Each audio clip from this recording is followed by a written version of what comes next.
I was 9 months pregnant, stuck alone on a dark road, desperately calling for help. My cruel husband and mother-in-law had just left me there, shouting that my problems were my own. Fear gripped me as I waited in the cold night, not knowing what would happen in the hours ahead.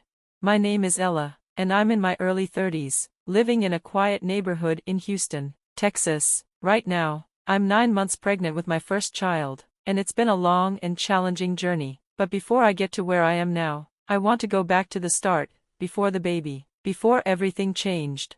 I'd been married to James for 5 years. In the beginning, I thought our relationship was solid, but over time, I realized it lacked warmth and respect. James works as a mid-level manager, always busy with his job, and spends most weekends at his parents' house. It felt like he cared more about them than our family. I was often left to handle everything on my own, especially now that I was pregnant. I work as a freelance graphic designer from home. It's a dream job. I love expressing my creativity and helping clients. But with everything else going on, balancing work and home duties became overwhelming. I had to be careful about lifting heavy things, and I often asked my friends for help with errands like grocery shopping. They were my support during this time, reminding me I wasn't alone, even when James wasn't around much.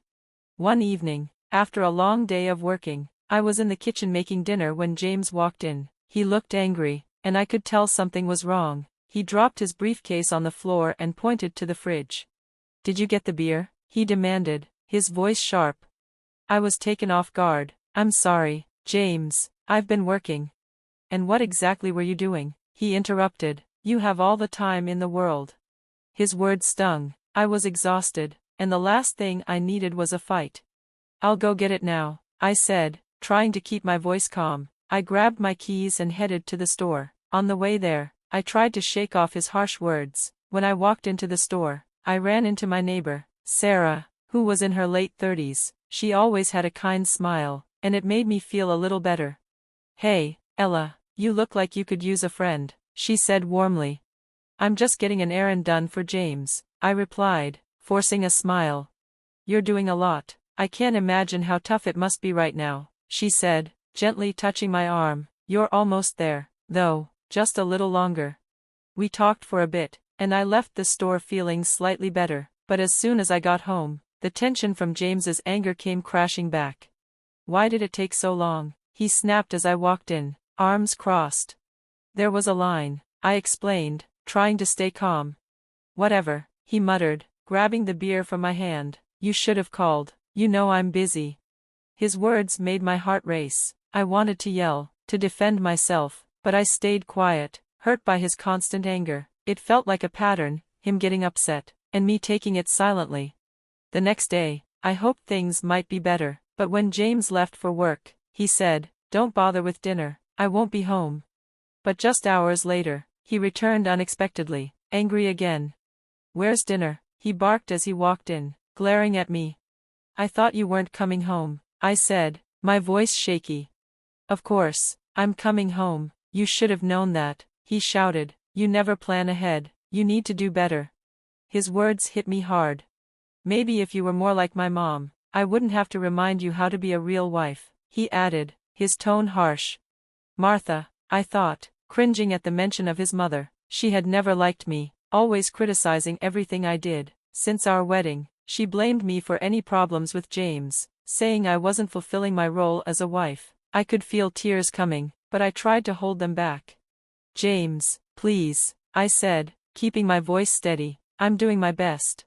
But he stormed out, heading straight to his parents' house. I was left feeling isolated, hurt, and defeated. Every argument seemed to take something from me, leaving a deeper scar.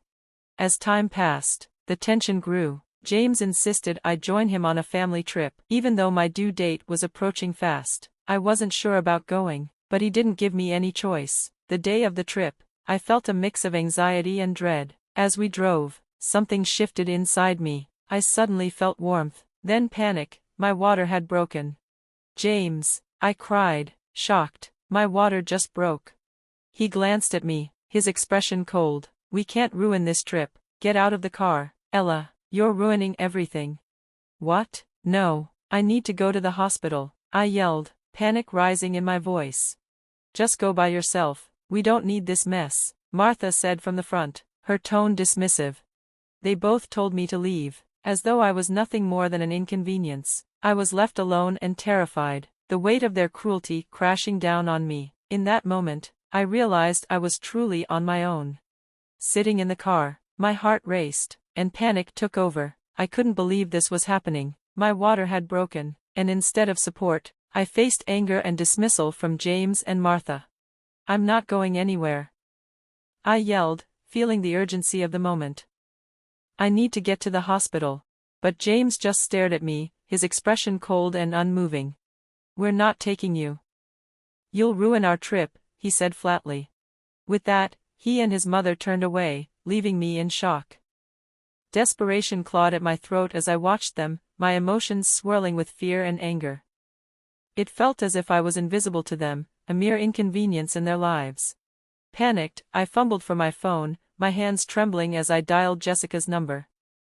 She had always been there for me, and I hoped she would come through again. "Jessica, please. My water just broke, and I need help." "James and his mother won't take me to the hospital," I said, my voice shaking with panic. "Stay right there, Ella. I'm on my way," she replied, her voice calm and reassuring. I hung up, trying to steady my breath. It felt like forever, but soon, I saw Jessica's car pull up. She hurried out, a mixture of concern and determination on her face. "I'm here.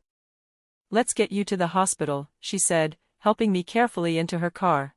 As we drove, the reality of the situation hit me. Pain began to set in, and with each contraction, I gripped the seat, focusing on breathing through the discomfort. Jessica kept glancing at me, worry on her face. "You're doing great, Ella. Just focus on your breathing," she encouraged, her voice soothing. Finally, we arrived at the hospital. A team of nurses rushed to my side, taking charge and wheeling me into the delivery room. I felt a sense of relief as they worked quickly. Jessica stayed close, holding my hand as I prepared to bring my baby into the world. "Everything will be okay," she whispered, her presence grounding me. As the contractions grew stronger, a wave of fear mixed with excitement washed over me. I was about to become a mother, but the uncertainty of what came next loomed large. After hours of labor, I finally heard the sweet sound of my baby crying. Relief flooded through me as the nurse handed my child to me. Tears streamed down my face as I gazed at the tiny face of my newborn. "You're here," I whispered, my heart swelling with love. Jessica stepped back, giving me a moment to bond with my baby. She smiled, her eyes shining with happiness for me. "You did it, Ella. You're a mom," she exclaimed, and I felt the warmth of her support wrap around me. Once I was settled in my hospital room, Jessica contacted my parents. They arrived shortly, concern on their faces. "How are you, sweetheart?" my mother asked, pulling me into a warm hug. "I'm okay now. Just glad it's over," I replied, feeling a mix of exhaustion and relief. But as I held my baby, I couldn't shake the anger and betrayal coursing through me. James had abandoned me when I needed him the most. How could he choose a trip over his wife and child? A deep desire for justice burned within me. I needed to make a change. After a couple of days in the hospital, I was discharged. As I prepared to leave, a wave of determination washed over me. I was done being the victim. It was time to reclaim my power.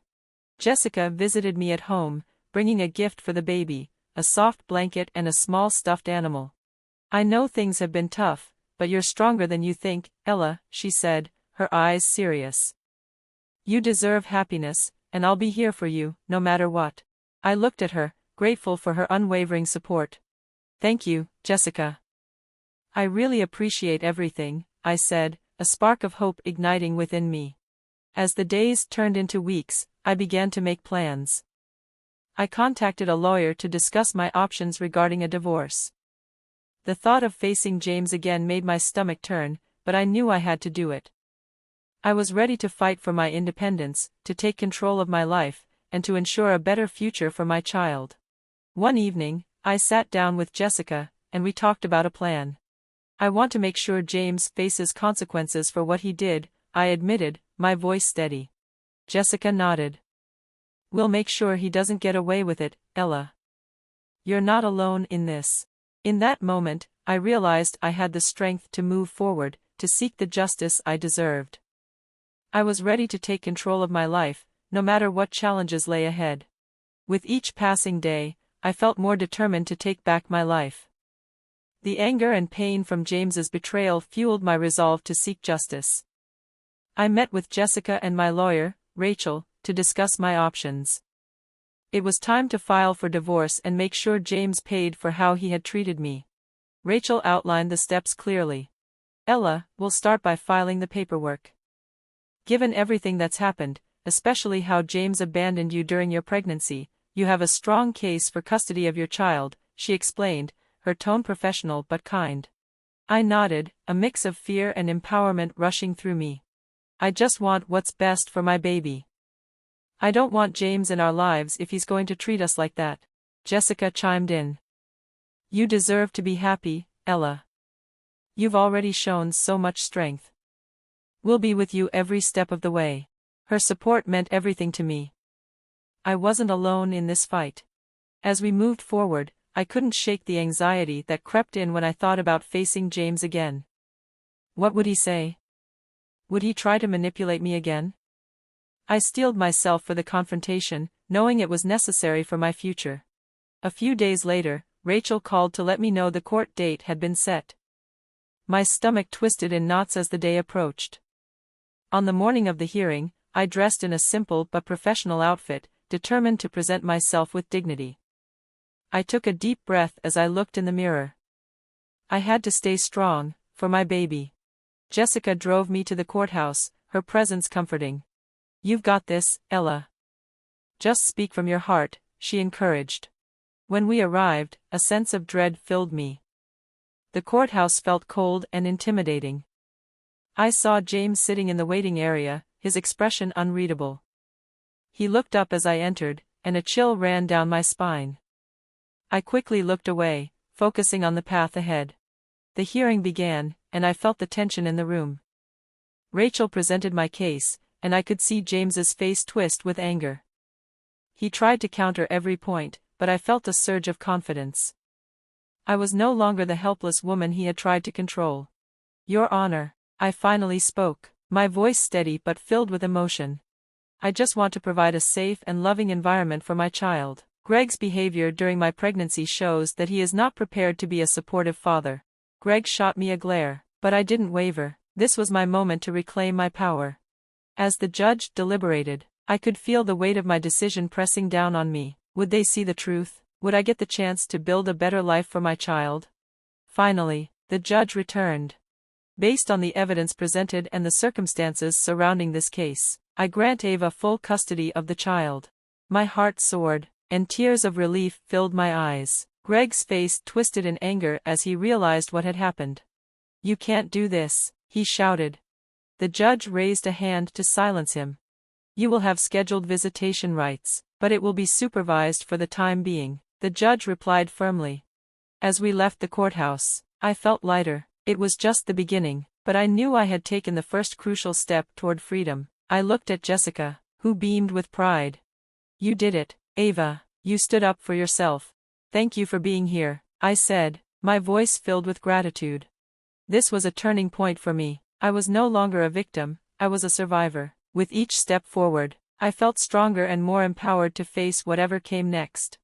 After the court hearing, a wave of relief washed over me, but I knew this was just the beginning of a long journey. With full custody granted, my focus shifted to creating a safe and loving home for my baby. I was determined to be the mother my child deserved, one who would provide unconditional love and support. As the weeks went by, I slowly settled into my new routine as a single mother. I named my baby Mia, a name that felt as beautiful and strong as I hoped she would grow to be. Every coo and smile from her filled my heart with joy and purpose. Jessica was always there, supporting me as I navigated the challenges of motherhood. She became a part of our little family, and her son Max often visited, bringing laughter and warmth to our home. Despite the happiness, I couldn't shake the lingering shadow of Greg. He had been served divorce papers, and I knew he was furious. His temper had always scared me, and the idea of him trying to interfere in our lives was unsettling. I prepared myself for the inevitable confrontation, reminding myself that I had the strength to face whatever came my way. One evening, as I was putting Mia to bed, my phone buzzed with an incoming call. It was an unknown number, but my gut told me it was Greg. I hesitated, my heart pounding. Finally, I answered, steeling myself for his words. "Ava," he said, his voice laced with anger, "you think you can just take my daughter away from me? This isn't over." I took a deep breath, forcing myself to stay calm. "Greg, this is about Mia's well-being. You need to understand that your behavior has consequences. You have to prove that you can be a responsible father. You'll regret this. I'll fight you every step of the way," he snapped. "I'm not afraid of you anymore, Greg," I replied, feeling empowered by my own words. "I won't let you bully me into submission. This is my life, and Mia's. You need to respect that." After hanging up, I felt a mix of fear and strength. I realized that I was finally standing up for myself. I didn't have to let Greg's threats control me. With each passing day, I grew more confident in my ability to protect my daughter. Meanwhile, the story of my struggles gained traction online. One of Jessica's influential friends shared my experience, drawing attention to the realities of emotional abuse and the strength it takes to break free. Support from the community flooded in, and I was surprised by the number of people who reached out, sharing their own stories of resilience.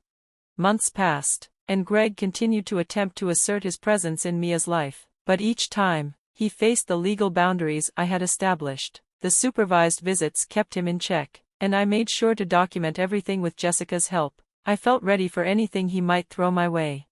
One day, I received a letter from Greg's attorney indicating he wanted to negotiate a more favorable arrangement regarding visitation. I braced myself for another round of conflict, but I was prepared. I had built a support system, and I knew I wasn't alone. The moment I stepped into the meeting room with my lawyer, I felt a wave of strength wash over me. "I'm ready for this," I thought, glancing at Jessica, who gave me an encouraging nod. In that moment, I understood that my journey was about more than just seeking justice. It was about reclaiming my life and my power. I was no longer a victim of my circumstances. I was Ava, a mother, a survivor, and a woman determined to forge a brighter future for her daughter. As I walked out of that meeting, I felt an overwhelming sense of hope. I was ready to face whatever came next, knowing that my past would not define me. I had risen from the ashes of my struggles, and I was finally in control of my own story.